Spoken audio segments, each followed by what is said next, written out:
ce que l'on recherche, c'est l'effet wow. C'est-à-dire que ce qu'on aime beaucoup, je dis on parce que c'est pas que moi, c'est toute l'équipe, mais c'est que les patients, quand ils partent vers 16h par exemple, nous disent « Waouh, j'ai passé une super journée ». Et ça, on l'obtient assez souvent, où ils ont la sensation d'avoir passé une bonne journée. Ouais, d'accord. Alors qu'en fait, ils sont venus se faire tailler le genou et poser une prothèse, quoi. Donc ça, c'est très très chouette. Allez, tranquille, vous venez me voir. Il y a un papier qui a fait grand bruit, qui est sorti il y a 4-5 ans, qui a montré qu'il y avait un taux de mortalité des patients à 2 ans qui était plus faible pour la chirurgie ambulatoire que pour l'hospitalisation. Alors, au début, ça paraît un peu curieux, ce taux de mortalité à 2 ans. Et en fait, on l'explique par pas mal de phénomènes, et en particulier par le fait qu'ils ont moins de complications thromboemboliques. Les patients ambulatoires ont moins de phlébite, moins d'embolie pulmonaire. Et donc ça peut contribuer à la plus faible morbidité à long terme. Quand on fait de l'hospitalisation, on laisse la poussière sous le tapis. Et quand on fait de l'ambulatoire, oui, j'assume. Et quand on fait de l'ambulatoire, tout doit être nickel. Quand vous êtes en ambule, il est impossible de laisser de la poussière sous le tapis. Okay. C'est-à-dire que si le pansement saigne et que ça coule, c'est pas possible. Si le patient a envie de vomir et ne tient pas debout, c'est pas possible. Et donc ça va devenir une catastrophe. En fait, pour moi, le centre ambulatoire idéal repose sur 4 piliers. Un pilier architectural, un pilier managérial, un pilier écologique, c'est-à-dire vraiment l'approche durable de la chirurgie avec tout ce que ça comporte, et un dernier pilier qui est le pilier d'analyse de données qui doit être intégré au fonctionnement de l'établissement. Parce qu'en fait, c'est en analysant ces données qu'on continue de s'améliorer. Cet épisode a été réalisé avec le soutien de Microport Orthopedics. Bonjour à tous, bienvenue dans ce nouvel épisode de Pharma Minds. Aujourd'hui, je suis à Toulouse, je suis à la clinique des 7 chez le docteur Xavier Cassard. Bonjour Xavier. Bonjour Nathalie. Pourquoi je suis ici aujourd'hui ? Parce qu'on va parler d'ambulatoire. Ambulatoire dans la chirurgie du genou, pour une raison simple, c'est que ça fait 10 ans en fait, que cette pratique a émergé. Ouais. Et s'est développé, et donc c'était un moment parfait en fait, pour faire un petit point, focus, prise de recul, pour comprendre en fait qu'est-ce qui s'est passé. Ces nouvelles pratiques, ça a été aussi une révolution en fait, dans l'organisation des soins, ouais. Dans la manière de voir la chirurgie, l'occupation de l'hôpital, les pratiques aussi médicales et chirurgicale, donc on va voir en fait ce qu'il en est vraiment, si c'est vraiment une transformation et de quelle manière en fait on peut s'en inspirer. Le thème de cette saison 4, c'est le thème de la durabilité, donc on va voir en fait de quelle manière il y a des leçons à en tirer. Super, allons-y. C'est parti ? Ouais, c'est parti. Déjà, peut-être vous pouvez commencer par nous expliquer en fait l'ambulatoire, c'est quoi ? L'ambulatoire, la définition de l'ambulatoire, c'est une hospitalisation de moins de 12 heures. Donc très concrètement, c'est un patient qui rentre le matin et qui sort le soir. Donc il n'y a pas de limite vraiment horaire, mais en pratique, c'est un patient. Les premiers patients arrivent à 7h moins le quart, et ceux qui partent le plus tard repartent à 20h, mais en règle, à 18h, tout le monde est reparti. Voilà, il peut arriver qu'ils partent après 18h. Okay. Et vous, c'est vraiment à la journée. Ok, et votre spécialité ? Donc moi je fais que de la chirurgie du genou depuis plus de 15 ans. Et donc là on parle pas de ce qui est spécifique là de cette interview, je dirais de cet entretien, c'est le fait de faire des prothèses totales de genoux en chirurgie ambulatoire. Parce qu'en fait il y a pas mal de chirurgie du genou qui se fait depuis très longtemps en ambulatoire, comme les ligaments croisés, comme les arthroscopies, tous ces petits gestes. Mais la petite révolution, c'est la prothèse totale de genou. Ça change quoi ? Alors c'est une chirurgie beaucoup plus lourde. Quand je me suis installé à la clinique en l'an 2000, en mai 2000, le chirurgien que j'ai remplacé, ces patients restaient au lit pendant 2 jours, ils avaient 2 drains, ils passaient 10 jours dans le service d'hospitalisation et après ils passaient 1 mois et demi en rééducation. Donc ça, c'était il y a 24 ans. Mhm. Et aujourd'hui, on est à des durées de séjour de 5-6 heures. Mhm. Voilà. Et c'est en gros, parce que bon, PharmaMind, c'est un podcast en fait qui s'adresse aux professionnels de la pharma, Ouais. aussi au sens plus large de la santé. Donc c'est pas des choses qu'on est forcément familier de savoir la chire du genou. Et du coup, ça veut dire que c'est une chire complète du genou, ou une prothèse complète, c'est un stade en fait un peu plus avancé. Alors, c'est quand on a de l'arthrose, c'est-à-dire quand on a un genou très usé Ouais. au point de ne plus pouvoir marcher ou d'avoir mal en permanence, on remplace l'articulation du genou, on fait ce qu'on appelle un resurfaçage, c'est-à-dire qu'on va ouvrir le genou, on va resurfacer l'extrémité inférieure du fémur avec cette pièce métallique. Ouais, que vous montrez là, ouais. On va resurfacer l'extrémité supérieure du tibia avec cette autre pièce métallique. Mhm. Donc c'est quand même une chirurgie invasive, c'est-à-dire qu'on ouvre le genou, Ok. on scie, on coupe, on place, on scelle, enfin c'est une chirurgie dite lourde. Ouais. Voilà. C'est la chirurgie la plus lourde du genou. Ok. C'est pour les patients qui ont plus de mobilité, c'est ça? Au Oui, niveau du genou. c'est quand les patients sont en perte de mobilité, avec une douleur qui les empêche en fait de faire ce qu'ils veulent. Donc ça aussi c'est une chirurgie qui a beaucoup évolué. Vous vous rappelez peut-être quand vous aviez 10 ans, non vous êtes jeune, vous, quand vous n'étiez pas né, il y avait des... Alors c'est sûr que je m'en rappelle pas. Il y avait des petits papis qui restaient sur le banc devant la maison du matin au soir, puis le soir on les rentrait.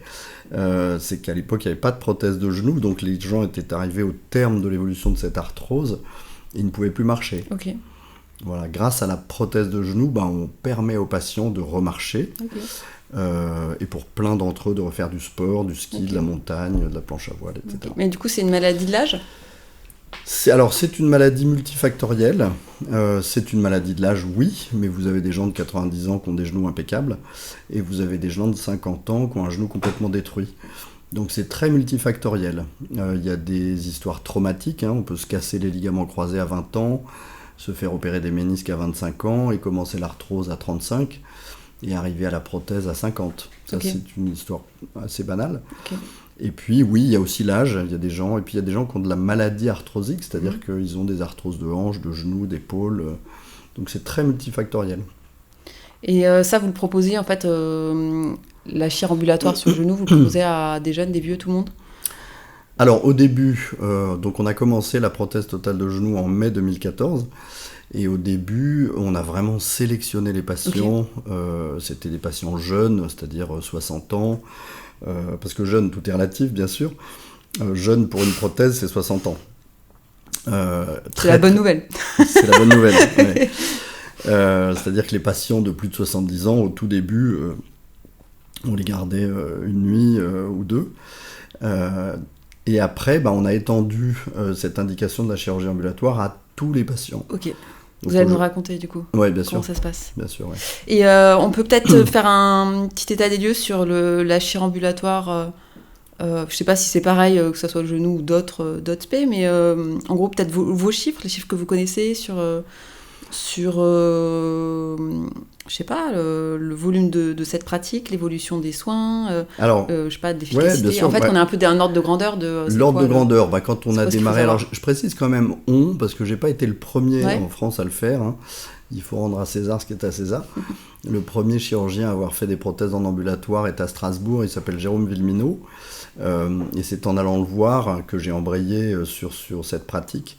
Donc lui avait commencé 1 an auparavant. Et puis il y avait un autre chirurgien, Thierry de Polignac, avec qui on a d'ailleurs collaboré tous les trois pour faire un congrès. Quand on a démarré en 2014, on était à 0,1%. D'accord. C'était totalement anecdotique. Ça a vraiment démarré en France en 2014. Après, vous n'étiez pas le premier, il y en a eu d'autres qui l'ont fait, c'est Oui, ça? c'est ça. Mais vous y êtes mis rapidement. On était C'était quoi l'élément déclencheur pour lancer ça? C'était les technologies? C'était quoi? Alors, si on remonte à l'élément déclencheur, en 2008, j'étais aux États-Unis à Chicago, voir un chirurgien américain qui faisait des ligaments croisés en ambulatoire, ce qui n'était pas du tout pratiqué en D'accord. France à l'époque. Et j'ai été très impressionné par le fait que le patient arrivait à 7h du matin pour un ligament croisé, pas pour une prothèse, et repartait à 11h du matin. Alors que nous étions encore à 2-3 jours d'hospitalisation. Et ce qui m'a surtout frappé, c'est que chirurgicalement, il n'y avait aucune différence. Vraiment, on n'avait rien à leur envier. Et ça m'a mis La puce à l'oreille. premier coup de fouet en me disant mais ils le font, ça a l'air de se passer très très bien, pourquoi est-ce qu'on est toujours à 2-3 jours? Et donc en 2008, j'ai commencé à m'intéresser à la chirurgie ambulatoire. Ensuite... Et c'était quoi l'idée? C'était pour les patients de se dire, ou c'était de l'organisation? C'était quoi? Vous avez dit c'est plus sympa pour les gens, quoi. C'est plus sympa pour les gens, c'est plus efficient. Pourquoi est-ce que les gens restent là alors qu'ils n'ont rien à y faire? C'est un état d'esprit, en fait, qui est né de cette visite. Et il y a eu 2 événements aussi qui ont percuté. Vous aviez quel âge, je peux vous demander? J'avais quel âge en 2008? Non, mais c'est parce que vous me parlez d'état d'esprit, du coup, il y a eu un grand changement. Je me demande à quel âge ça peut encore se faire. J'avais pas 50 ans. D'accord. Alors, non, c'est amusant. Parce qu'on en parlera après de ça, de l'âge. Non, j'ai vu des vieux chirurgiens qui se sont intéressés à l'ambulatoire, donc des vieux de 60 ans et plus, et qui ont tout de suite percuté, et puis à l'inverse, j'ai vu des jeunes en âge civil, mais qui en fait ne voulaient pas changer leurs habitudes. Ok, donc c'est indépendant. En fait, ouais, c'est indépendant. On y reviendra. Ouais. Ok.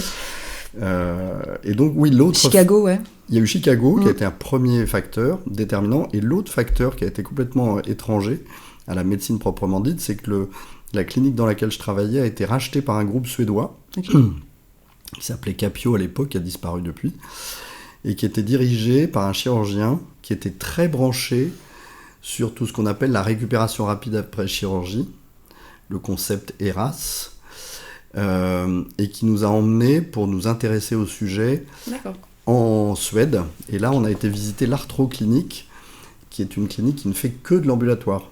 Et là aussi, ça a été un deuxième... Donc c'était en Europe à peu près même période. Et exactement. Et donc là, je me suis dit vraiment, les États-Unis, ils sont pas meilleurs que nous. En Suède, ils ont une clinique d'ambulatoire, ils ne font que de l'ambulatoire.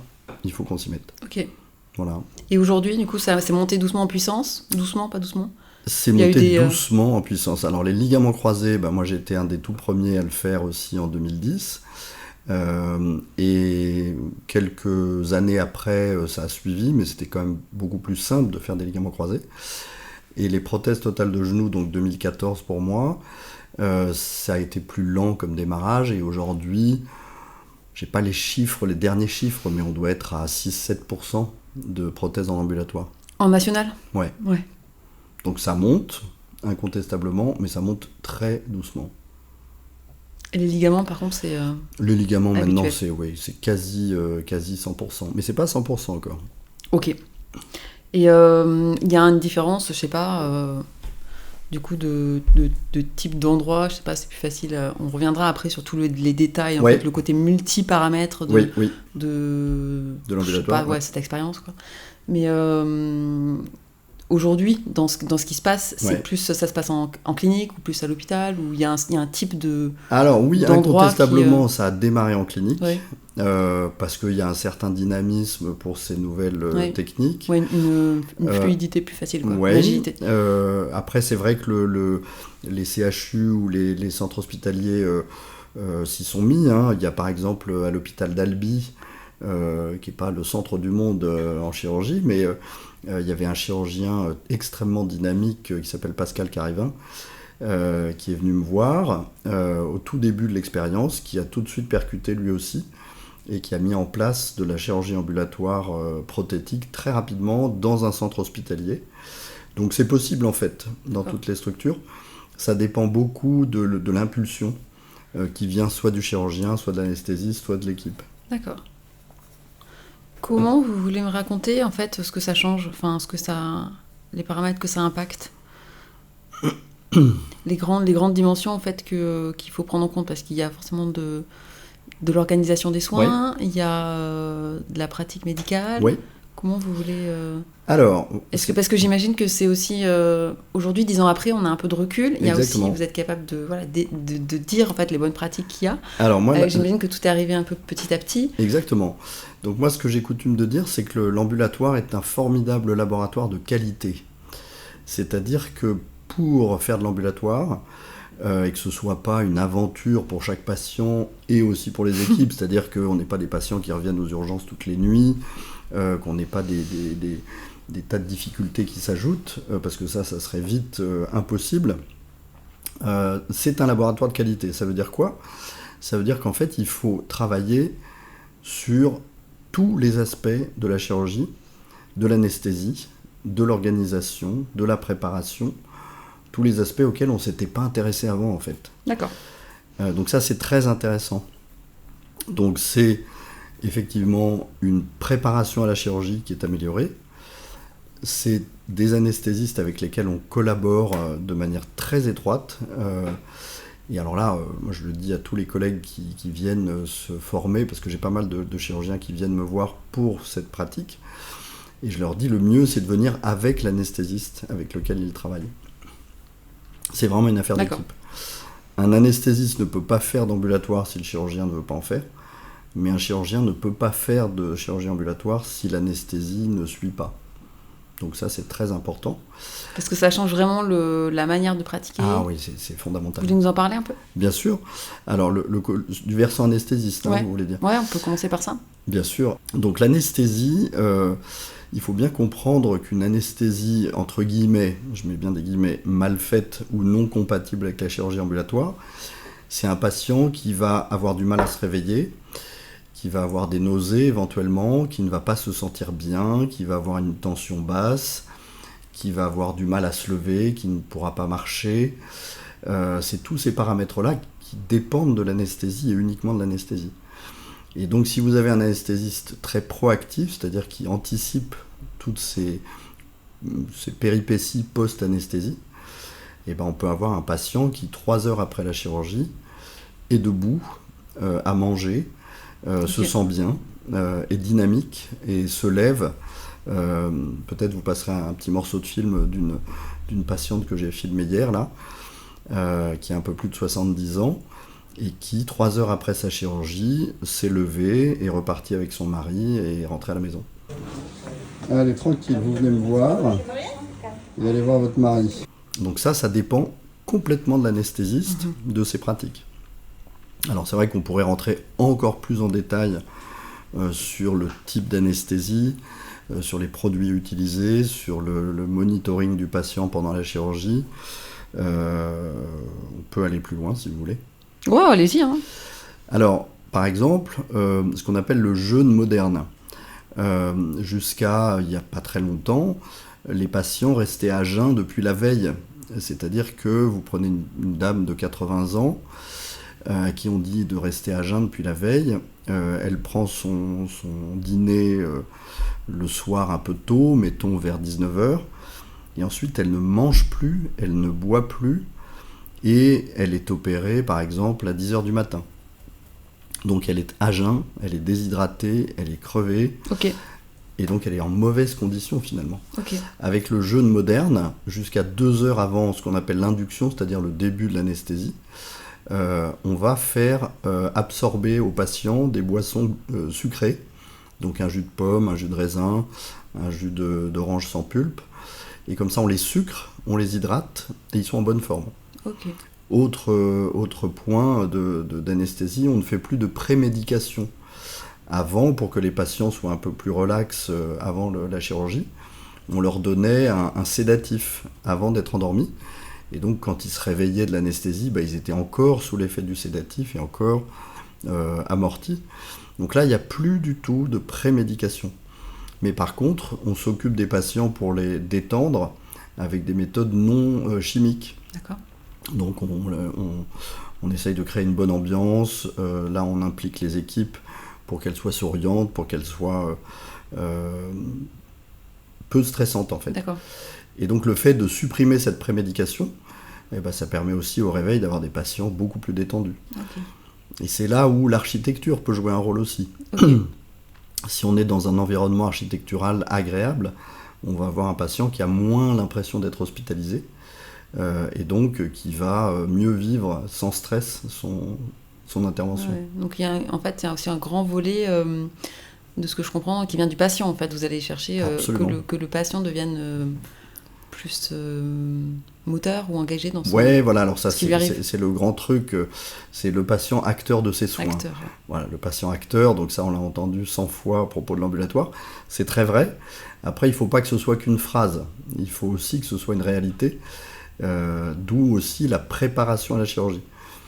Donc moi j'ai mis en place très tôt, c'est-à-dire même avant de commencer les prothèses, ce qu'on appelle la consultation infirmière préopératoire. Ça aussi, ça contribue énormément à réduire le stress. C'est-à-dire que l'infirmière qui va préparer le patient à la chirurgie va passer une 30aine de minutes avec lui pour tout lui expliquer, tout ce qui va se passer avant, tout ce qui va se passer pendant et tout ce qui va se passer après. Et en fait, le patient arrive au bloc, il sait déjà ce qui va lui arriver et tout se passe comme ça a été annoncé.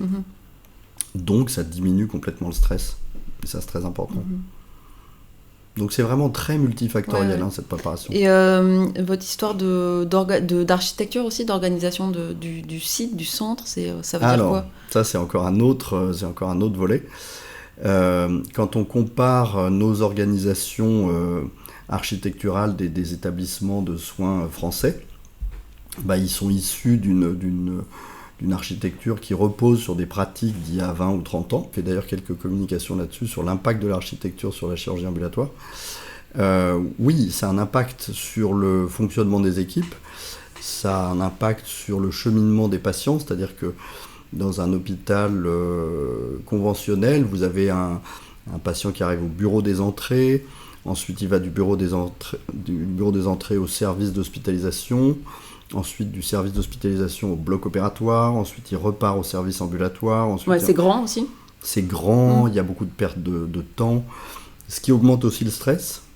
Il y a beaucoup d'étapes, on ne sait pas ce qu'il y a après, ce qu'il y a avant. Voilà. On ne se rappelle plus. Qui sont des étapes inutiles. Et ce qui m'a frappé, là ça a été le choc de Chicago en 2008. Je venais voir donc un chirurgien qui faisait des ligaments croisés, je ne savais pas du tout où j'allais. Et je suis rentré dans un building de Chicago dans lequel il y avait je ne sais pas combien d'étages. Et sur le palier, il y avait un cabinet d'avocats, il y avait un cabinet d'assureurs et il y avait le centre de chirurgie ambulatoire. D'accord. Et en fait, je suis rentré dans un espèce de plateau qui était un immense appartement. Et là-dedans, il y avait tout concentré, extrêmement efficient. Donc le patient rentrait, il était immédiatement pris en charge, opéré, il repartait dans la salle de réveil, mais les distances étaient complètement raccourcies. Et je me suis rendu compte que ça avait un impact très puissant sur l'organisation, même la surveillance des patients. Et ça, j'ai renouvelé l'expérience, j'ai été visiter pas mal de centres ambulatoires à l'étranger. Et je me suis rendu compte qu'on était très en retard en France sur l'architecture, l'impact de l'architecture sur l'organisation, sur le confort des équipes, le confort des patients. Donc ça, c'est un vrai sujet. Après, c'est aussi lié à c'est quelque chose de moins standard, donc c'est très... déjà, c'est c'est quelque chose de lourd, et puis c'est surtout dédié, en fait. Oui, c'est voilà. un espace dédié, construit pour ça. Un centre un peu expert dans ça, quoi. Oui, exactement. Ouais. Et du coup, c'est des choses que vous avez adaptées, en fait, ici quand même. Alors oui, je dirais oui et non. On a longtemps fait de l'ambulatoire dans un environnement un peu dégradé. Et puis à force de discussion avec l'établissement, on a obtenu quand même d'avoir un centre ambulatoire dédié juste à côté du bloc opératoire. Donc là, on s'est bien amélioré, je dirais, ces 4-5 dernières années. Mais pendant plus de 5 ans, on était encore avec des parcours longs, du brancardage d'un bâtiment à l'autre. Donc c'était quand même de l'ambulatoire dégradé. Ouais, d'accord. On fait avec les moyens du bord. Mais les moyens du bord. Alors, il est intéressant de voir qu'on peut faire de la chirurgie ambulatoire dans un établissement, je dirais, conventionnel, mais c'est infiniment mieux de le faire dans une structure dédiée. Et vous voulez aussi parler un peu de votre métier, en fait, la chirurgie, ça change quoi aussi de faire de la chirurgie dans un contexte comme ça ? Parce qu'on a parlé de l'anesthésiste. Pour moi, ça a été passionnant, cette période. Donc, ça a commencé en 2008, après cette visite à Chicago, où je me suis vraiment intéressé au sujet. Tout 2009, je me suis dit, il faut que je me prépare pour faire de l'ambulatoire pour les ligaments croisés. Il y a eu des discussions avec la direction, parce qu'en France, ça c'est très intéressant de le savoir aussi, en France, les établissements étaient moins bien payés si vous preniez un patient en ambulatoire. Okay. Donc il y avait un frein puissant qui empêchait de faire de l'ambulatoire. Donc on a, avec le groupe Capio... C'était parce qu'il n'y a pas de nuit, ça, ou c'est quoi ? Je sais pas, c'est une incohérence. Avec le groupe Capio, on a poussé jusqu'au ministère pour obtenir la fin de ce système. Et donc le groupe a obtenu qu'on ait des remboursements équivalents pour la chirurgie ambulatoire et pour l'hospitalisation. Correct. Donc mon métier a... Là on était en quoi, quand 2010. 2010 ? Non, même pas, pardon. Début 2010, la clinique m'a demandé de ne pas trop en faire parce qu'elle allait être moins bien remboursée. Ouais. Donc elle acceptait de le faire pour qu'on soit les premiers à le faire. Mais ils m'ont demandé n'en faites pas trop quand même. Donc on a commencé doucement, et puis après ce qu'on appelle la borne basse est tombée, donc on a pu faire en ambulatoire en étant remboursé de manière équivalente.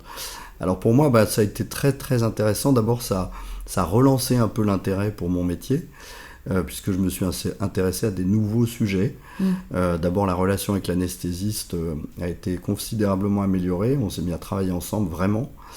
On s'est intéressé à tous les sujets connexes, le traitement de la douleur post-op, la gestion du pansement, la préparation du patient, la consultation infirmière pré-op, le suivi à distance, c'est-à-dire l'appel des patients le lendemain, etc. Donc on s'est intéressé à des nouveaux sujets. Et alors j'ai un collègue à l'époque qui m'avait dit maintenant que tu fais de l'ambulatoire, moi je suis pas du tout d'accord avec cette pratique. Tu vas être de garde H24 parce qu'il est hors de question qu'on vienne récupérer aux urgences les patients qui ne manqueront pas de revenir aux urgences. Et donc ça a été très intéressant parce que ça a été un aiguillon pour moi, c'est-à-dire que j'avais vraiment pas du tout envie d'un échec. Et en fait, il faut bien savoir une chose, c'est quand on passe comme ça à une nouvelle technique avec un peu de rupture, d'innovation de rupture, on est vachement scruté. Il ne faut pas se casser la gueule, il ne faut pas avoir de problème. Et parce que si on a un problème, il y a des tas de gens qui vous diront c'est pas possible, c'est pas bien. Bon, et bien sûr, allez, il y en a des problèmes, donc du coup, comment on fait ? Il y a eu, bien sûr qu'il y a eu des problèmes, et, effectivement. Je dirais qu'il y en a eu un qui a été très spectaculaire et qui m'a fait très peur. C'était à l'époque où ça faisait 2 ans qu'on avait commencé, on n'avait pas eu de problèmes majeurs, je dirais. Ouais. On a eu des petits gags, on va dire, mais rien de majeur. Et à l'époque, on était encore le bloc opératoire au rez-de-chaussée et le service d'ambulatoire au 3e étage. Vous allez voir ce qui s'est passé. Et on a validé donc la sortie d'un patient après une prothèse. Il avait l'air très bien, il avait le score, parce qu'il y a un score officiel pour faire sortir les patients.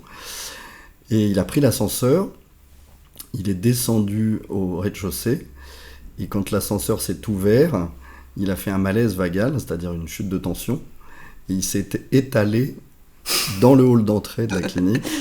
Xavier de tout son long, avec son épouse qui était en panique, et devant tous les gens dans le hall. Donc c'était quand même très très spectaculaire. Donc il y a eu brancard, bien sûr on l'a gardé. Et là, ça a donné lieu à quelques commentaires, ce qu'on peut comprendre, hein. Mais ça m'a pas arrêté. Désagréable, ouais. Ça m'a pas arrêté. On a quand même continué.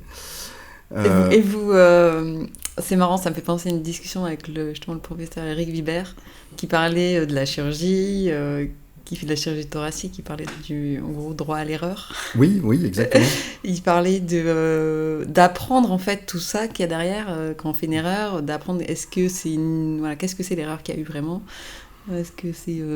Là, je dirais pas qu'il y a une erreur. Vraiment. Il y a pas en fait, un patient peut faire un malaise vagal. On peut pas tout comprendre aussi. Parce que là aussi, le malaise vagal, c'est multifactoriel. Est-ce qu'il a eu une grosse émotion parce que même des émotions heureuses peuvent vous faire tomber dans les pommes. Hein. Non, mais c'est vrai. Faut pas l'oublier. Qu'est-ce qui s'est passé exactement ? On a essayé de le comprendre. On n'a pas trouvé vraiment de cause. Il était vachement bien avant de prendre l'ascenseur. D'accord. Donc, mais oui, ça a été un choc, ça. Ouais. Ça m'avait marqué. Après, on a eu... Du coup, quand on comprend pas, c'est aussi difficile de rassurer les autres et de dire... Et d'analyser, bien sûr. On a mis en place des trucs, vous inquiétez pas. Bien sûr, ouais. Ça ne s'est pas reproduit. Ouais. Ça ne s'est pas reproduit. Alors, on a eu effectivement quelques petits épisodes. Par exemple, chez les hommes d'un certain âge, on peut avoir des phénomènes de rétention d'urine. Donc un blocage vésical peut arriver, et ça c'est une contre-indication à la sortie. Donc ce qu'on a fait assez rapidement, c'est qu'on a fait une étude sur les complications, et on a fait d'ailleurs une publication sur ce sujet, je pourrais vous donner. On a fait un travail sur l'étude du taux de réhospitalisation après prothèse totale de genou ambulatoire versus prothèse totale de genou hospitalisée. Et donc on a suivi les 100 premiers cas et on l'a publié. Et on s'est rendu compte qu'on avait un taux d'hospitalisation qui était très faible. Ce qui est intéressant, c'est de voir que le taux de réhospitalisation qu'on étudie à 60 jours et à 30 jours, à 30 jours et à 60 jours, en fait, il est multifactoriel. C'est-à-dire qu'on peut faire une prothèse en ambulatoire et avoir un patient qui est réhospitalisé un mois après pour une cholécystite, par exemple, ce qui n'a rien à voir, mais ça rentre quand même dans les réhospitalisations. Puis on a eu quelques saignements au début, des pansements qui saignaient, donc ils sont revenus. On a aussi étudié ce qu'on appelait les consultations non programmées, c'est-à-dire les patients qui revenaient nous voir avant les 6 semaines initialement prévues. Et du coup, pas vraiment de différence, et vous avez réussi à contrôler tout ça. Oui, exactement. Ça nous a appris, parce qu'on a analysé ce qui se passait. Et c'est toujours pareil, quand on regarde ce qu'on fait, et qu'on le regarde avec un œil un peu critique, on s'améliore. C'est-à-dire que sur le saignement, par exemple, on a mis en œuvre des mesures pour corriger ça, et aujourd'hui, ça arrive. Pas plus tard qu'hier, j'ai reçu une patiente qui avait été opérée lundi, et dont le pansement s'était mis à saigner. Alors en fait, c'était pour la rassurer, parce qu'elle est repartie, mais oui, ça arrive. Mais enfin, globalement, ça se passe quand même très très bien. Et j'aime bien ce côté, ce que vous disiez là, quand on fait une innovation de rupture, en fait, ça fait partie du jeu de se préparer à ce que les autres vont en penser, à être en gros seul contre le vent, et seul contre tous. Comment vous vous êtes lancé là-dedans, parce que du coup, vous aviez 50 ans aussi. Ouais, pas tout à fait. Ouais, et du coup, comment se jette dans ça. Déjà, quand vous êtes parti là-dedans, vous vous êtes dit, ok, j'ai envie de faire ça, mais vous ne saviez pas à quoi vous attendre. Vous aviez un peu le benchmark aux États-Unis. Il y avait le benchmark aux États-Unis. Ça procède en fait d'une évolution. La médecine, c'est une constante évolution. Et donc, ça procède d'une évolution, je dirais, naturelle. Et pour moi, comme pour mes collègues un peu précurseurs, d'une évidence, en fait. D'accord.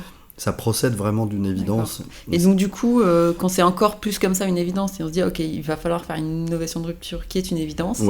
Comment vous avez travaillé ça en fait, le fait que ça soit accepté, le fait de trouver ses alliés. La première des choses, et ça je le dis à tous mes collègues qui passent par ici pour se former, c'est d'en être convaincu soi-même. Ça c'est fondamental. Ensuite, la deuxième chose très importante, c'est de ne jamais être seul. C'est-à-dire que si vous êtes le professeur Nimbus qui fait n'importe quoi tout seul et que personne ne suit, c'est qu'il y a un problème. Donc, moi, on a travaillé vraiment en équipe avec les anesthésistes, jamais seul. Ça, c'est très important. Et en collaboration aussi avec d'autres qui suivent ce chemin. D'où la réalisation de ce congrès en 2016 à Annecy avec Thierry de Polignac et Jérôme Villeminot, qu'on a renouvelé en 2018, qu'on a bien... Créer une communauté, quoi, de s'entraider. Exactement. Okay. Donc ça, c'est très très important. Et effectivement, quand on part... Et après publier. Et après montrer. Publier, bien sûr, publier, très important. Documenter, Alors c'est vrai qu'en privé, on a un peu de mal à publier parce qu'on est pris par nos activités, parce qu'on n'a pas d'interne ou d'externe ou d'aide à la publication. C'est en train de changer. Là, en ce moment, le groupe Ramsay, qui est le propriétaire de la clinique actuelle, nous met à disposition des attachés de recherche clinique. Donc ça permet de faire des choses intéressantes, on va dire. Ok. Et si vous deviez décrire en un mot ce qui s'est passé depuis 10 ans, vous direz quoi ? C'est une vraie révolution. Moi, ça a changé ma vie personnelle aussi. Ah oui ? Bah oui, quand vous faites... moi, je fais près de 300 prothèses de genoux par an. Si vous êtes sur une hospitalisation de 5 jours, par exemple, ce qui est à peu près la moyenne aujourd'hui en France, vous faites le calcul du nombre de visites que vous devez faire dans le service par jour. C'est-à-dire que vous devez voir sans arrêt des patients hospitalisés qui n'ont rien rien à faire là, mais vous faites la visite. Ouais. La visite, ça prend un temps fou. Ouais. Donc ça a été une grande révolution. Après, l'autre révolution, c'est que les patients, en fait, contrairement à ce que beaucoup de gens m'ont dit, parce qu'au départ, on m'a dit les Français ne veulent pas ça. Oui, en fait, les Français ne savent pas qu'ils le veulent, mais l'avenir a montré que les patients voulaient ça. Et donc l'autre révolution, c'est que mon activité a considérablement augmenté sans que je ne fasse aucune publicité. C'est-à-dire que je n'ai pas fait de réunions publiques, je n'ai pas fait de communication à mes collègues médecins généralistes, mais c'est les patients qui ont parlé en fait. Okay. Et ils viennent pour ça maintenant. Et donc j'ai des patients qui viennent de loin pour être en ambulatoire. D'accord. Donc ils font jusqu'à 3 heures de route pour la chirurgie ambulatoire.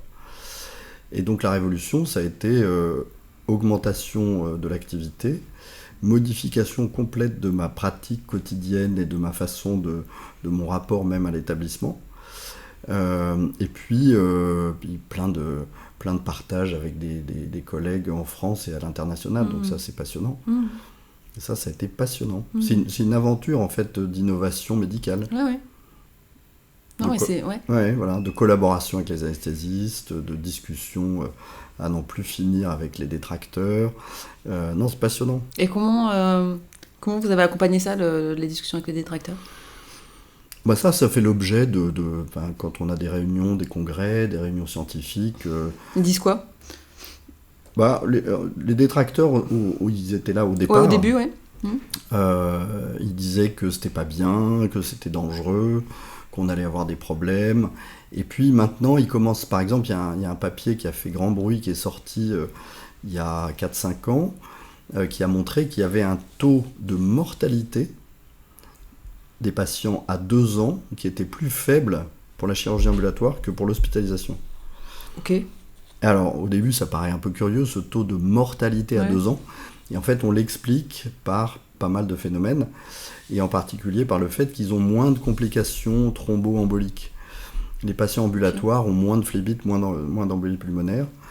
Et donc ça peut contribuer à la plus faible morbidité à long terme. Mais c'est un fait. Oui, ça permet de le voir, quoi, de tester. Le thème de cette saison de Pharmaman, c'est la durabilité. Oui. En quoi c'est durable l'ambulatoire ? Alors, c'est un peu difficile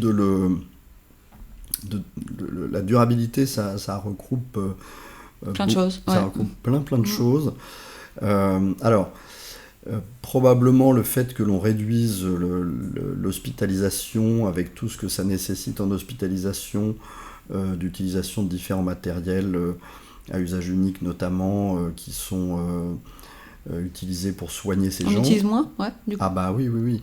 Nous, par exemple, on a mis en place un protocole de pansement unique. Ça a été impulsé par l'ambulatoire, c'est-à-dire que le pansement est fait au bloc opératoire et il est enlevé par le patient lui-même 10 jours après. Ok. Ça, c'est l'ambulatoire qui nous a, pas imposé, mais qui nous a orienté vers ça. Alors que quand vous êtes en hospitalisation, on refait le pansement le lendemain, on le refait le surlendemain, ensuite il rentre chez lui, il y a des pansements à faire, par exemple, ça c'est un petit point. Un détail, C'est un détail.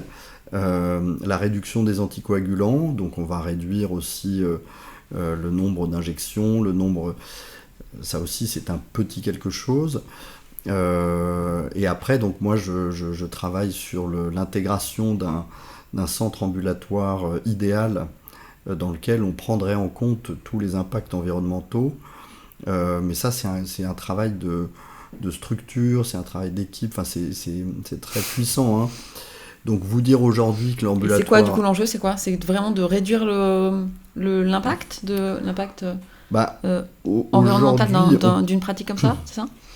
On peut dire aujourd'hui que la chirurgie est une activité qui est très très sale sur le plan écologique. C'est-à-dire qu'on produit énormément de déchets, énormément. On a beaucoup de matériel à usage unique qui n'est pas forcément recyclé, qui est donc brûlé. Enfin bon, c'est une catastrophe sur le plan de la gestion des déchets aujourd'hui. Ouais. Donc on a une marge de progression énorme. Et moi, mon parti pris, c'est de dire qu'il faut mettre tout ça dans la démarche ambulatoire J'ai pas de solution miracle aujourd'hui à poser, hein, mais... Oui, mais en fait, ça vient d'une intuition, voire de choses que vous avez expérimentées en faisant cette démarche depuis 10 ans. Exactement. Et voilà, on a cité 2 mini-exemples. Mais... Et en fait, c'est s'intéresser, toujours dans cette démarche qualité de l'ambulatoire, c'est inspiré par le Lean Management. Je ne sais pas si vous avez entendu parler de ce concept, qui vient de chez Toyota, là, pour faire court, qui consiste à supprimer tout ce qui est inutile. Et quand on supprime tout ce qui est inutile, par exemple la prémédication, par exemple l'hospitalisation, qui est inutile, on la supprime, eh bien on va aussi rentrer dans cette démarche de supprimer des choses qui sont consommatrices d'énergie ou consommatrices de déchets, ou productrices de déchets, et qu'on va supprimer. Et donc c'est pour ça que je pense que ça s'inscrit dans un état d'esprit, aussi sur l'intégration des équipes, c'est-à-dire sur le... on parle souvent de responsabilité sociale et environnementale. Donc dans le social, je pense que le fait d'impliquer les équipes, ça renouvelle aussi leur intérêt pour la pratique. C'est intéressant cette partie, vous l'avez dit même pour vous-même. Oui, exactement. Que ça a un peu réapporté un nouveau souffle dans votre pratique. Exactement, ouais. Et j'imagine que c'est aussi la même chose pour toute l'équipe de soins qui est là. Exactement, oui. En fait, on s'amuse énormément à faire ça. Okay. On s'amuse au sens sérieux du terme. Hein. Il y a un challenge, quoi. Il y a un challenge, voilà. Et notamment, ce que l'on recherche, ça va peut-être vous surprendre, mais ce que l'on recherche, c'est l'effet wow. C'est-à-dire que ce qu'on aime beaucoup, je dis on, parce que c'est pas que moi, c'est toute l'équipe, mais c'est que les patients, quand ils partent vers 16h, par exemple, nous disent « Waouh, j'ai passé une super journée ». Et ça, on l'obtient assez souvent, et ça, c'est très très chouette. C'est vraiment... Quand on obtient ça sur... là, hier, j'avais... C'est pas un iPhone, mais ils ont nouveau genou. Et ils sont... Non, mais surtout, ils ont la sensation d'avoir passé une bonne journée. Ouais, d'accord. Alors qu'en fait, ils sont venus se faire tailler le genou et poser une prothèse, quoi. Donc, et donc ça, c'est très très chouette. Ouais, j'imagine qu'il y a beaucoup de travail. Ouais, il y a du travail. Ouais, mais ça marche. Pour donner cette perception. Ouais. Ça, on a plein d'exemples. Là, hier, on avait 4 prothèses de genoux en ambulatoire, donc 4 sur 4. Et dont un qui était un cas un peu particulier, puisque c'était un patient qui était amputé de jambe à gauche depuis une 50aine d'années, un homme de 72 ans, et à qui j'ai posé une prothèse de genou à droite. Donc il y avait un petit challenge quand même, parce que c'est ce qu'on appelle un genou précieux, puisqu'il est de l'autre côté, il n'est pas fonctionnel. Et il est reparti avec sa prothèse de jambe d'un côté et sa prothèse de genou de l'autre.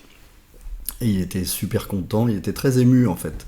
Ça c'est chouette aussi, quand on a un patient qui est ému, c'est toujours très touchant. Je ne sais pas si vous l'avez vu dans les films sur la chirurgie ambulatoire là, que je vous ai sur le festival de chirurgie ambulatoire. Il y a un film très touchant qui se passe en Hollande, où il y a une petite dame qui a une prothèse totale de hanche en ambulatoire, et il y a son mari qui verse une petite larme quand il récupère sa femme, c'est super. Ouais, en fait, ce qui est émouvant, c'est le fait qu'ils sont debout et ils sont tout neufs juste après 24 heures. Exactement. Donc ça, c'est chouette. C'est canon. Est-ce que vous me parliez d'un sujet, c'est la qualité ? Oui. La recherche de qualité, je sais pas, c'est pas du perfectionnisme, c'est du minimalisme. La qualité, je sais pas comment ça se définit. Je pense que c'est un terme qui est très employé dans l'industrie. Hein. La démarche qualité. Alors moi j'ai une formule un peu lapidaire qui est peut-être très excessive, mais que j'assume. C'est que quand on fait de l'hospitalisation, on laisse la poussière sous le tapis. Et quand on fait de l'ambulatoire, oui, j'assume. Et quand on fait de l'ambulatoire, tout doit être nickel. Je faisais le parallèle avec l'iPhone, mais il y a un peu de ça, quoi. C'est qu'à l'intérieur, ça doit être aussi beau qu'à l'intérieur. Exactement. Qu'est-ce que ça veut dire ? Quand vous faites de l'hospitalisation, vous pouvez vous contenter d'avoir un pansement qui saigne un peu, d'avoir un patient qui a un peu mal, mais bon, l'infirmière va gérer, d'avoir un patient qui est très nauséeux et qui a son haricot pour vomir dans son lit. Vous pouvez vous contenter de tout ça. C'est ça que j'appelle la poussière sous le tapis. Okay. Quand vous êtes en ambu, il est impossible de laisser de la poussière sous le tapis. Okay. C'est-à-dire que si le pansement saigne et que ça coule, c'est pas possible. Si le patient a envie de vomir et tient pas debout, c'est pas possible. Et donc ça va devenir une catastrophe. C'est-à-dire que à 20h, il faudra appeler un service pour le garder. Il faudra dire à la famille, finalement, on le garde. Et donc, c'est pas bon du tout. Et donc, surtout quand vous êtes en début d'expérience, tout le monde va vous dire, non, ça marche pas ton truc. Donc, c'est un niveau d'exigence de chaque instant pour tout le monde. Exactement. C'est ça que j'appelle le laboratoire de qualité. Ouais. Il y a une phrase qui est un peu plus politiquement correcte. Vous dites que la simplification, c'est vraiment la sophistication ultime, quoi. Oui. Je sais pas si vous l'avez. Ah non, c'est Léonard de Vinci qui a dit ça, voilà, c'est pas moi. Je me disais que c'était bien inspiré. Ouais. Mais oui, la simplification est la sophistication suprême. Et ça, c'est l'illustration de l'ambulatoire. Vous le vivez, ouais. Et oui, parce que finalement, qu'un patient rentre le matin à 8h et sorte à 16h, c'est de la simplification ultime. Mais en fait, c'est très très compliqué d'y parvenir. Mais ça paraît tellement simple quand ça marche. Ouais, on se dit que c'est évident, qu'il fallait commencer par ça. Génial. Est-ce que on peut parler un peu du matériel en fait que vous implantez à ce moment-là ? Est-ce qu'il a un rôle ? C'est quoi le rôle en fait de ça l'impact en fait du matériel que vous utilisez, le choix de...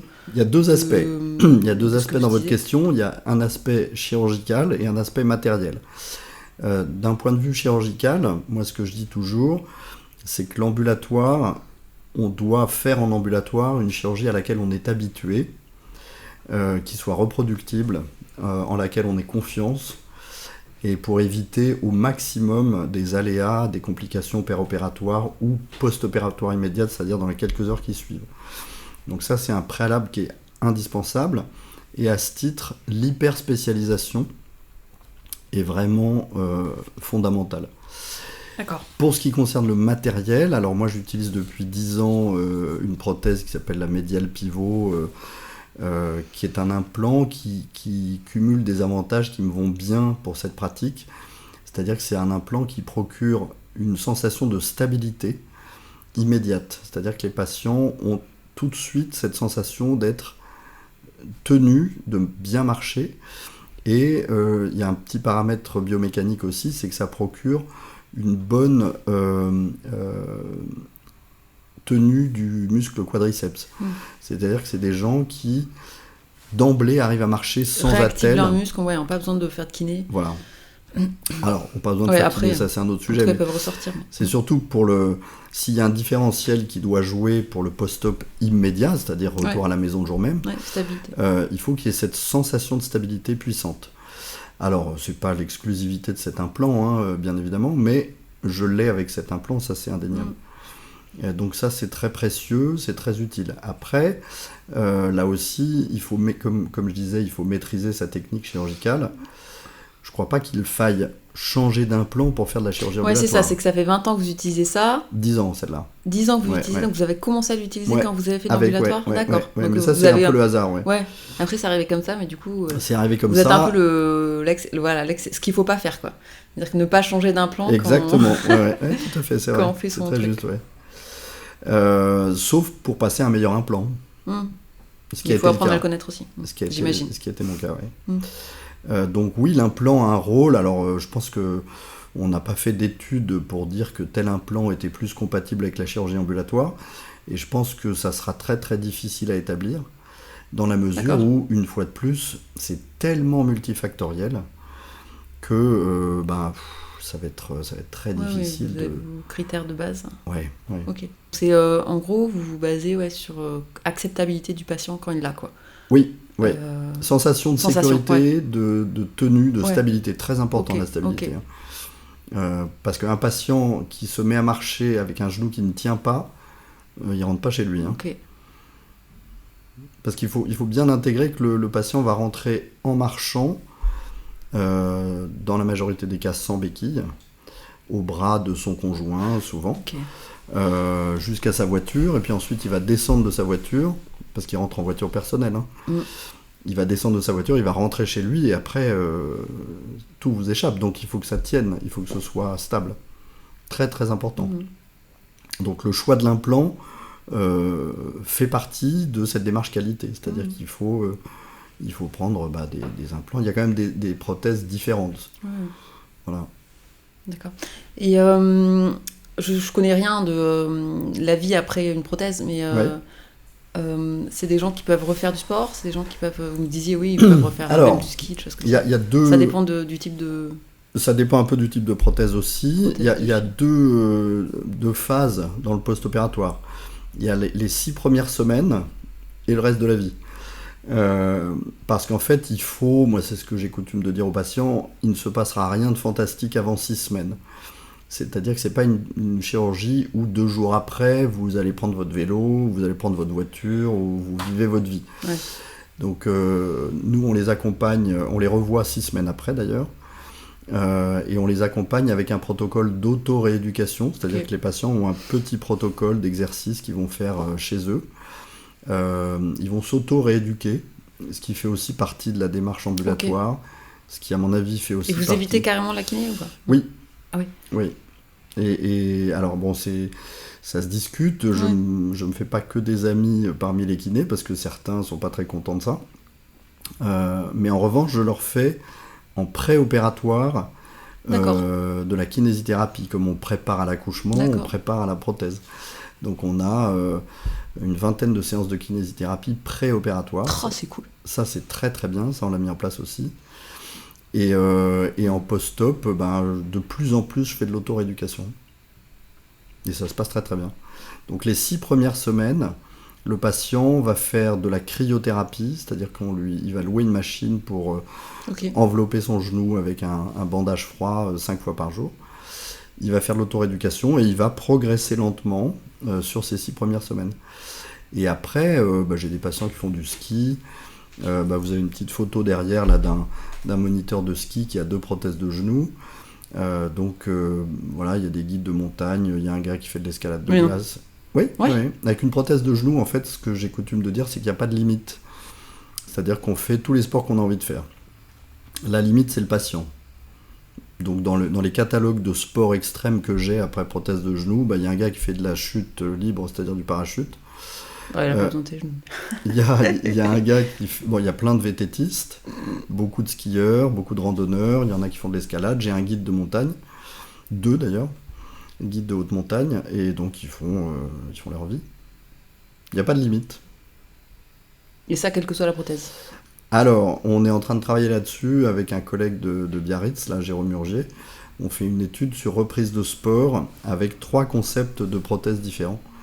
Et notre intuition, c'est qu'avec ce concept de médial pivot, on a quand même beaucoup de patients qui refont du sport. On est en train de travailler dessus. Intéressant. Du coup, aujourd'hui, j'aimerais parler, avant de parler de vous, parce qu'à la fin, on va parler de vous. Ah bon j'aimerais parler un peu de votre vision. Vous me disiez qu'aujourd'hui, donc ça progresse, ça dépend... ça dépend quoi, ça dépend où, mais que ça progresse en France. C'est quoi votre vision sur l'ambulatoire en France? Vous me disiez qu'aux États-Unis, ils ont des sites un peu dédiés, peut-être dans d'autres pays aussi en Europe. Je pense qu'on a besoin d'une petite révolution organisationnelle en France pour faire plus de chirurgie ambulatoire et mieux de chirurgie ambulatoire. Je crois qu'il faut qu'on passe par des centres dédiés. D'accord. Alors, qui peuvent être à proximité d'établissements où il y a de la chirurgie plus lourde qui se fait. Mais en fait, il ne faut pas essayer de réinventer en permanence la roue. Aux États-Unis, en ce moment, il s'ouvre, je crois, un centre ambulatoire par semaine ou un truc comme ça. Hein ? Ah oui, aux États-Unis, là, c'est la folie des centres ambulatoires. Et en France, on continue de prendre un peu de retard pour plein de raisons. On peut imaginer. Ouais, voilà, il y a une bureaucratie qui est quand même très lourde, il y a besoin d'autorisation, ça passe par... Bon, c'est comme ça, c'est pas très grave, mais on prend quand même du retard. Après, il y a des établissements qui ont des modèles économiques qui reposent beaucoup sur l'hospitalisation, c'est-à-dire les chambres seules, Ils facturent des chambres seules un peu chic, donc ça fait partie de leur mode d'entrée d'argent, ce qui est tout à fait... parce que c'est tendu, hein, l'hospitalisation privée en France, c'est un secteur qui est en tension sur le plan économique. Mais je continue de penser qu'il faut une innovation de rupture sur l'aspect centre ambulatoire innovant. D'accord. Donc j'ai un peu réfléchi là-dessus. Je dirais que c'est un autre sujet qui pourrait faire l'objet d'un autre interview. On peut en parler un petit peu quand même. Ouais, ça. En fait, pour moi, il y a le centre ambulatoire idéal repose sur 4 piliers. Un pilier architectural, un pilier managérial, un pilier écologique, c'est-à-dire vraiment l'approche durable de la chirurgie avec tout ce que ça comporte. Et un dernier pilier qui est le pilier d'analyse de données qui doit être intégré au fonctionnement de l'établissement. Parce qu'en fait, c'est en analysant ces données qu'on continue de s'améliorer. Si on n'analyse pas ces données, ce qu'on fait en fait, on peut s'améliorer, mais on s'améliore moins vite et de manière moins solide. Donc les améliorations solides reposent sur l'analyse des données. Et vous pensez que c'est quoi aujourd'hui les trucs qui sont les plus attractifs, des éléments qui sont les plus attractifs en fait pour, je sais pas, éventuellement rendre possible ces innovations de rupture, ces transitions, parce que aujourd'hui le système de santé est vraiment sous tension. Oui. La disponibilité dans les hôpitaux, oui. C'est challengé. On a le sujet du personnel soignant aussi. Oui, écoutez, si cet entretien peut avoir cette portée, je crois qu'il faut qu'on arrive à faire entendre à des oreilles un peu dirigeantes et qui peuvent orienter l'avenir du soin, le fait que il faut, moi à mon avis, il faut faire au moins un pilote ou deux qui soient vraiment très avant-gardistes sur tous ces points de vue. Qui pourrait faire école, parce que mon intuition c'est que c'est vraiment ça qu'il faut pour justement développer cette chirurgie ambulatoire.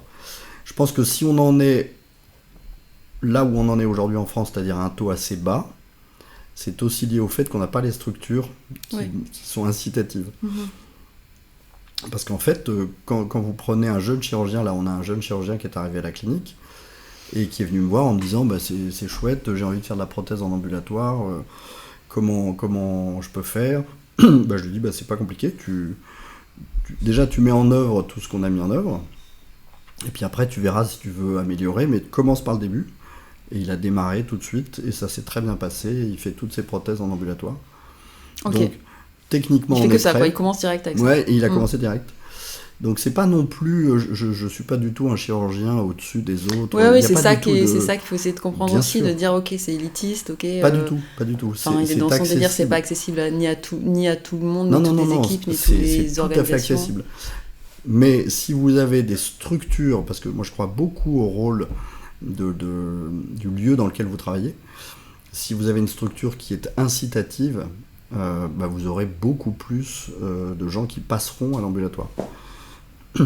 Ok. Incitatif dans le sens organisationnel, architectural, et puis surtout ça s'appelle un centre ambulatoire et on n'y fait que de la chirurgie ambulatoire. J'ai beaucoup travaillé avec un infirmier anesthésiste qui est un type extraordinaire qui s'appelle Brian Osterhoff, qui travaille en Suisse d'ailleurs, à Yverdon-les-Bains. Il avait monté un centre ambulatoire qui s'appelle Daisy. J'avais été le visiter et lui, il avait tout compris avant les autres. Et ils avaient une structure ambulatoire dédiée, très innovante sur le plan architectural, hyper fonctionnelle. C'est sur un seul niveau, donc il n'y a pas d'ascenseur. Dès que vous mettez un ascenseur dans votre processus, elles se ralentissent. C'est 860 mètres carrés et les distances sont très très courtes. Et la grande particularité, c'est qu'il n'y a pas de lit. Mais je crois qu'en Suisse aussi, ils ont quelques problèmes avec la bureaucratie. Tout à fait. Non, en gros, moi, ce que je pense, c'est qu'il faut un tout petit peu laisser l'innovation se faire dans ces domaines-là. Mais c'est pas simple. Ouais, enfin c'est pas simple. En tout cas, ça paraît séduisant pour les patients et pour, c'est séduisant pour les tout équipes le monde, de soins. Bien c'est sûr, ça. Bien sûr. Pour tout le monde. Oui, c'est bon pour tout le monde. Ouais. avec des freins, effectivement, ça demande un changement, mais c'est pas Il y a des francs freins. changements, Ouais, oui, des francs ouais, changements. ouais, Quoi. Et vous en avez, du coup, on va parler un peu de vous pour terminer. Est-ce que vous en avez peut-être déjà parlé, mais qu'est-ce qui vous plaît le plus dans cette aventure ? Oh, je dirais que c'est l'aventure humaine qui me plaît le plus, c'est-à-dire que ce qui m'a beaucoup plu, c'est de modifier très profondément les relations avec les gens avec lesquels je travaille. Ok. Ça a été un marqueur assez puissant, c'est-à-dire que l'ambulatoire nous oblige à nous parler, à nous coordonner. Ça, je trouve ça assez génial. Ok. Ouais. Et après, j'ai des collègues aussi qui étaient des farouches opposants à l'ambulatoire qui me disaient « Oui, mais moi, je fais la visite, je parle beaucoup plus à mes patients, je les vois beaucoup plus, je les vois plusieurs fois dans la semaine. Toi, tu vois plus tes patients. » Et en fait, on s'est rendu compte qu'on avait renforcé la communication avec les patients. D'abord parce qu'en préopératoire, ça nous a obligés à leur parler plus. Mm-hmm. Et après, on a tissé des liens post-opératoires aussi, où il y a plus d'appels, où il y a... Il y a plus d'émotions aussi, je pense. Et il y a plus d'émotions. Positives en plus. Et alors, un petit effet assez étonnant, c'est qu'avec l'ambulatoire, mes assistantes ont des cadeaux, ce qui n'existait pas avant. Ouais. Donc, les patients reviennent avec des chocolats, des gâteaux. Il y a une vraie relation humaine qui s'est développée, et donc ça, c'est quand même très intéressant. Donc à titre personnel, oui, ça m'a... non, mais ce qui est génial, parce que du coup, ça, c'est pas que le médecin, quoi, c'est aussi tout le monde, et tout le monde contribue. Oui, c'est une vraie histoire d'équipe. Créer une histoire humaine. Ouais, okay. Et alors, c'est pas propre à mon expérience et à ma personnalité, puisqu'il s'est passé la même chose chez les collègues qui ont fait la même chose. Et une fois de plus, là, je vous renvoie vers ces films qu'on avait fait là, qui s'appelle Sur le chemin de l'ambulatoire. On mettra les liens dans la description de l'épisode. Sur les chemins de l'ambulatoire, donc il y a des petits films qui filment des équipes, donc c'est des films de 7 minutes, et on voit que justement cette qualité humaine augmente avec l'ambulatoire. D'accord. Ça, c'est mon point de vue. Hein. D'accord. Et donc, c'est une révolution, est-ce que ça vous a changé en ce sens, quoi ? Donc, je ne sais pas si ça m'a changé. Je pense que oui. Il faudrait demander à mon entourage, mais non, je pense pas que ça m'a changé, on change pas vraiment. Je pense que je devais être un peu câblé pour ça au départ, pour m'y lancer. Être ouvert, quoi. Ouais. Oui, il faut une ouverture d'esprit. Oui, ça c'est sûr qu'il faut une ouverture d'esprit au départ. Ouais, vous étiez prêt à prendre ça, quoi. Ouais. Et quel conseil vous aimeriez donner aux jeunes en fait, qui veulent se lancer là-dedans aujourd'hui ? Vous parlez d'un exemple. Les conseils que je donnerais aux jeunes, c'est d'abord de s'y mettre, de ne pas partir à l'aventure seul, c'est-à-dire de faire des visites, d'aller voir des collègues qui ont démarré. Ouais. Et le conseil surtout, c'est de ne jamais démarrer seul. Ouais, c'est ce que vous racontiez. Ça, c'est très important. Ouais. Et je reviens sur cette phrase que j'aime bien en fait. La simplification et la sophistication ultime, c'est un truc du coup... J'imagine que maintenant, par contre, vous avez transformé votre cerveau un peu comme ça. Oui. Du coup, je sais pas, peut-être vous avez des exemples de... par exemple, la prothèse que j'utilise, c'est une prothèse qui se pose normalement avec, je crois qu'il y a 5 boîtes d'instruments pour poser la prothèse. Moi, j'ai réduit l'instrumentation au maximum et je n'ai plus que 3 boîtes. Donc c'est pas 50%, mais pas loin. Ouais. J'ai réduit l'instrumentation maximum, j'ai simplifié l'installation du patient, j'ai simplifié plein de choses en fait pour que tout soit plus reproductive, plus fluide. Oui, donc la simplification. Et dans votre vie perso, ça a changé des trucs ? Genre vous avez... Non. Vous apprenez à simplifier votre vie ? Non, j'ai pas simplifié ma vie. Après, moi, j'ai pas une vie... compliquée ? Non, j'ai pas une vie compliquée, j'ai une vie simple. J'aime bien les endroits simples, les endroits... Alors, paradoxalement, j'aime beaucoup les humains quand je les soigne. Mais quand je suis en vacances, par exemple, j'aime beaucoup les endroits où il n'y a personne, c'est-à-dire la montagne. Vous avez dans le bureau des photos de montagne qui sont des photos que j'ai prises et qui sont, pour moi, l'environnement idéal pour justement sortir de l'ambulatoire. D'accord. Voilà, c'est des endroits où il n'y a personne. Ouais, d'accord. Et il y a un dernier truc, c'est une notion un peu de prévention, en fait.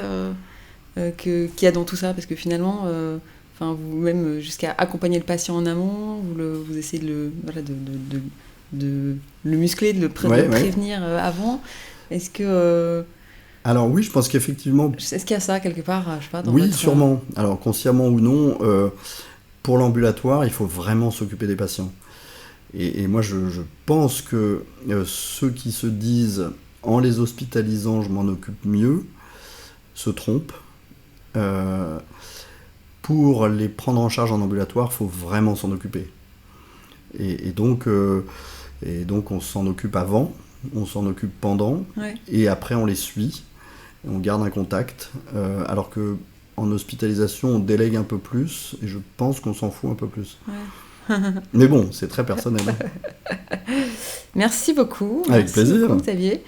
C'était un plaisir. Moi, j'ai appris plein de choses sur ces techniques opératoires, et surtout, je pense, cette philosophie en fait qu'il y a derrière tout ça, qui est, je pense, hyper inspirante et qui en fait fait appel à beaucoup de traits de personnalité, je pense, qu'il faut aller appliquer. C'est possible, oui. Merci beaucoup de l'intérêt que vous avez porté à tout ça. Et bravo pour cet anniversaire des 10 ans. Ouais, c'est très gentil. Merci beaucoup.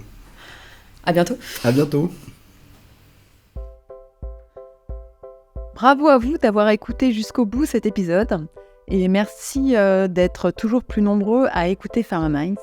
Si vous avez aimé ce contenu, n'hésitez pas à le partager autour de vous. Et si vous voulez être tenu au courant des prochaines sorties, rendez-vous sur les réseaux sociaux. À très bientôt.